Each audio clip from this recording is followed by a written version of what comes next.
नमस्कार, जनतंत्र टीवी देख रहे हैं आप। मैं हूं आपके साथ कोमल गंगवार। बुलेटिन की शुरुआत करेंगे तो हरियाणा के 12 खिलाड़ियों और 4 प्रशिक्षकों को राष्ट्रीय खेल पुरस्कार मिलने पर मनोहर लाल खट्टर यानी कि मुख्यमंत्री मनोहर लाल खट्टर ने सभी खिलाड़ियों को बधाई दी और साथ ही उन्होंने कहा कि हमारे खिलाड़ियों ने देश प्रदेश का नाम हमेशा ऊंचा किया है।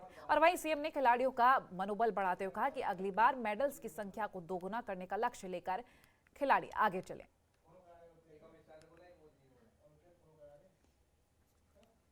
ये बहुत बड़ा खुशी का अवसर हमारे लिए, जो कि ओलंपिक में, पैरा ओलंपिक में जिस प्रकार हमारे खिलाड़ियों ने इतने मेडल लिए, और वो भी एक खुशी का अवसर था। लेकिन आज तो वो खुशी डबल हो गई कि जब राष्ट्रपति जी ने राष्ट्रीय स्तर के ऊपर जो पुरस्कार थे, उसमें खास करके ध्यानचंद खेल रत्न पुरस्कार हैं, उसमें अर्जुन अवार्ड है, उसमें द्रोणाचार्य अवार्ड है, और इसके अंदर ढेरों अवार्ड हमारे खिलाड़ियों को मिले हैं। और मैं कहता हूँ कि कुल 64 में से 17 अवार्ड केवल हरियाणा के खिलाड़ियों को मिले हैं, जो 25 वर्ष से भी ऊपर बनता है। तो इस प्रकार की खुशी का दिन मैं समझता हूँ अभी में लगातार आता रहे।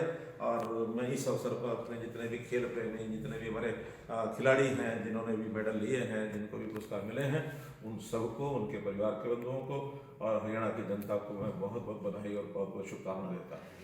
देखिए, जब हमने पिछली बार सभी खेल प्रेमी सज्जनों को और खिलाड़ियों को संबोधित किया था, उस समय कहा था कि हमारी जो खेल नीति है उसके अनुसार देश भर में, दुनिया भर में बढ़िया से बढ़िया खेल नीति है। इसमें और भी जो अपेक्षा है, जो सुझाव है, उसको बढ़ाएंगे और हम अपेक्षा करेंगे इस बार जितने मेडल आए हैं इससे डबल मेडल आने चाहिए, ताकि हम देश और दुनिया के लोगों को खेल क्या होता है, खेल को प्रोत्साहन देना है, युवकों को कैसे उसमें रुचि पैदा करनी है, ये रास्ता दिखा सके। हमारा हरियाणा जो है खेलों का हब बने, ये और हरियाणा के मुख्यमंत्री मनोहर लाल खट्टर गुरुग्राम में हरियाणा एंटरप्राइजेस प्रमोशन सेंटर की बैठक में शामिल हुए। इस बैठक में खरखौदा में 900 एकड़ जमीन पर मारुति का नया प्लांट स्थापित करने के लिए क्लियरेंस दी गया है।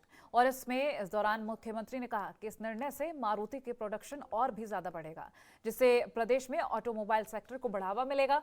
साथ ही उन्होंने कहा कि जल्द ही हरियाणा वासियों के लिए प्राइवेट संस्थानों में भी 75% रोजगार के अवसर आरक्षित किए जाएंगे। और फिलहाल ये उस वक्त की आपको तस्वीरें भी दिखा रहे हैं जब सीएम खट्टर वहां पहुंचे थे। गुरुग्राम की ये तस्वीर आप देख रहे हैं इस वक्त स्क्रीन पर। हरियाणा एंटरप्राइजेज प्रमोशन सेंटर की बैठक में उन्होंने हिस्सा लिया। फिलहाल उस दौरान सभी अन्य प्लांट से जुड़े हुए लोग वहां पर मौजूद थे और सीएम पहुंचे हुए थे। और फिलहाल ये उस वक्त की तस्वीरें हैं जब फॉगिंग मशीन वितरण समारोह का आयोजन किया गया था। गुरुग्राम के गांव से फॉगिंग मशीन को वितरित किया गया। दो उद्योग ऐसे हैं जिन्होंने जमीन के लिए भी और कुछ कंसेशन जो हमारे से मांगे थे, वो पॉलिसीज हमने दोनों क्लियर कर दी हैं। एक उसके अंदर मारुति उद्योग खरखोदा के अंदर 900 एकड़ जमीन, क्योंकि कुछ रेट्स की बातें चल रही थी, आज हमने वो फाइनल कर दिया है। 296 का रेट है, लेकिन एक स्पेशल प्रोविजन है 10% कंसेशन का। वो विद इन 45 डेज अगर पैसा देते हैं तो 10% रिबेट, इस तरीके से फाइनल हो गया है। और बाकी उनको कुछ कंसेशंस हमने जो हमारा SGST होता है उसमें रीइंबर्समेंट होती है, तो हमने 15 साल के लिए उनको SGST की रीइंबर्समेंट दी है, और ताकि वो उनको एक कंसेशन रहे। नया प्रोजेक्ट खरखुदा में उनका ये लगेगा और लगता है 2 या 3 साल के अंदर, 2.5 साल के अंदर वो प्रोजेक्ट को वहाँ ले जाएंगे।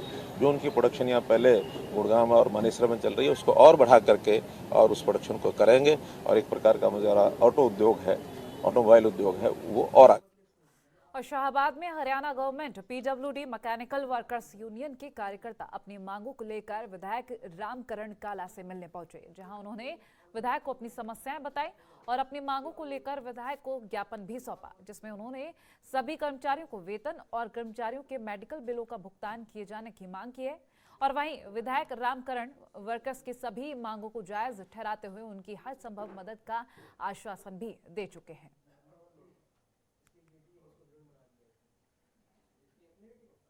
तो अपनी मांगों को लेकर वर्कर्स पहुंचे विधायक ने हर संभव मदद का आश्वासन दिया है और फिलहाल वर्कर्स की जो मांगे हैं जल्द ही पूरे होने की बात कही गई है। देखने वाली बात होगी कि ये मांगे कब पूरी होती हैं।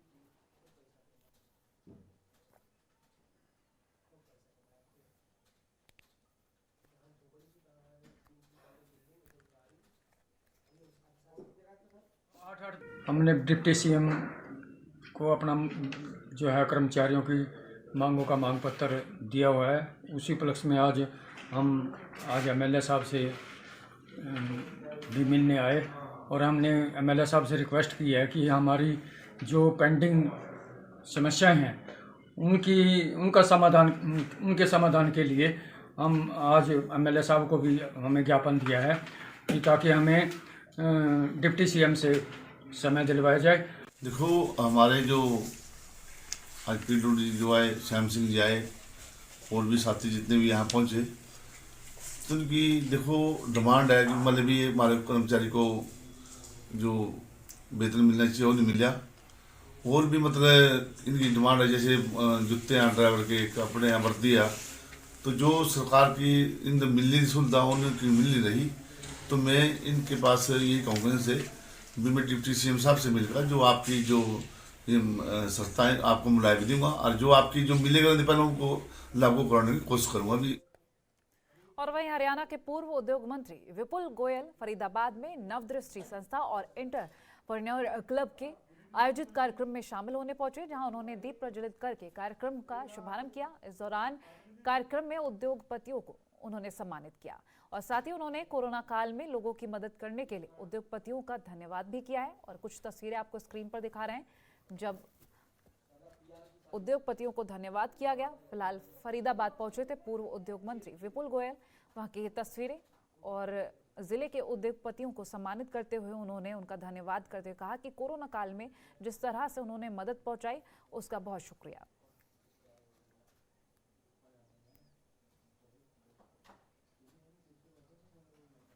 आज पूरे देश के अंदर व्यापारी वर्ग ने, चाहे सामाजिक संस्थाएं और व्यापारियों, सब ने मिलकर इस कोरोना काल के अंदर सरकार के कंधे से कंधा मिलाकर इस पेंडेमिक से हमें मुक्ति दिलाने का काम किया और बहुत आगे बढ़ चढ़कर फरीदाबाद के सभी उद्योगपतियों का, अभी पीछे हमारे मुख्यमंत्री जी भी आए थे, उन्होंने भी फरीदाबाद के लोगों को जो कोरोना वॉरियर्स थे उनको सम्मानित किया। तो मैं समझता हूँ इस महामारी से हम सब लोग लड़ पाए जब हमारा समाज और इस समाज के अग्रणी लोग इस कठिन दौर में सरकार के साथ हैं। और वहीं हरियाणा सरकार ने बढ़ते वायु प्रदूषण को लेकर 4 जिलों में सभी 17 नवंबर तक के लिए स्कूल बंद करने का फैसला किया है। और ऐसे में इससे पहले दिल्ली सरकार भी सभी स्कूलों को बंद रखने और सरकारी कर्मचारियों को वर्क फ्रॉम होम का आदेश दे चुकी है। हरियाणा सरकार ने दिल्ली NCR में बढ़ते प्रदूषण के स्तर के बीच गुरुग्राम, फरीदाबाद, सोनीपत और झज्जर के सभी स्कूलों को 17 नवंबर तक के लिए बंद करने का फैसला लिया है। सरकार ने कहा है कि ये आदेश तत्काल प्रभाव से लागू हो गया है और 17 नवंबर तक प्रभावी रहेगा। तो फिलहाल जिस तरह से प्रदूषण बढ़ रहा है, किसी तरीके की स्वास्थ्य को हानि ना हो, उसको देखते हुए सरकार ने ये फैसला लिया है। 17 नवंबर तक सभी स्कूल बंद रहेंगे और सभी सरकारी कर्मचारियों को वर्क फ्रॉम होम के भी आदेश दे दिए हैं।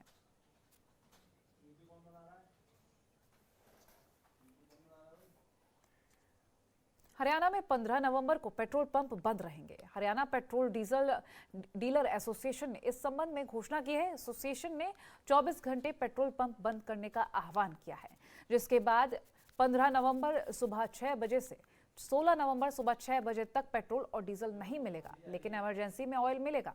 इसीलिए लोगों से अपील की गई है कि वो समय रहते ऑयल की व्यवस्था कर ले। पेट्रोल पंप एसोसिएशन की ओर से मांग की जा रही है कि हरियाणा में पेट्रोल और डीजल पर लगाने वाले वेट को घटाकर पंजाब राज्य के घटे हुए वेट के बराबर कर दिया जाए, क्योंकि इसके बाद इन मालिकों ने यह भी कहा कि यदि वेट कम किया जाता है तो लोगों को भी सहायता होगी और साथ ही पेट्रोल पंप मालिकों को भी मदद मिलेगी।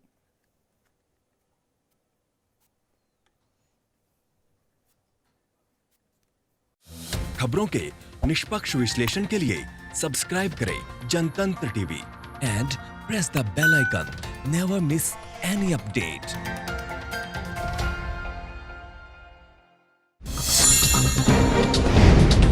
डाउनलोड कीजिए जनतंत्र टीवी ऐप को, जो कि अवेलेबल है गूगल प्ले और ऐप स्टोर पर। अधिक जानकारी के लिए अभी डाउनलोड करें।